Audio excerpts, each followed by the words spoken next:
Un troisième parc éolien en Pays de la Loire, au large des Sables-d'Olonne, une hypothèse qui a priori ne serait plus d'actualité. L'État avait recensé cette zone comme étant favorable à l'implantation d'éoliennes à une quinzaine de kilomètres au large. Les élus vendéens semblent rassurés par cette information. Il semblerait effectivement que le préfet de région, le préfet de département de Vendée soit plutôt favorable au fait que ce troisième projet ne se fasse pas là où il avait été initialement prévu, ce qui est plutôt une bonne chose.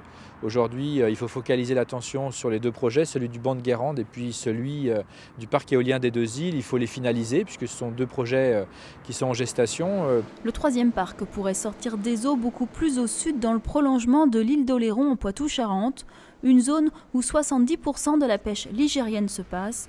De nouvelles inquiétudes pour les professionnels de la mer. On n'a pas de retour actuellement et on a toujours dit que ça a toujours été le discours de la pêche ligérienne. La concertation et la consensualité ont ses limites. Tant qu'on n'a pas de retour sur les deux premiers appels, parler aujourd'hui d'un troisième appel d'offres est limite provocateur. La région des Pays de la Loire souhaite aussi un retour d'expérience pour lancer un nouveau projet d'éolien en mer. Un conseil maritime de façade nord-atlantique Manche-Ouest se tiendra début juillet. Au final, c'est la ministre de l'écologie qui décidera des sites retenus pour un éventuel troisième appel d'offres.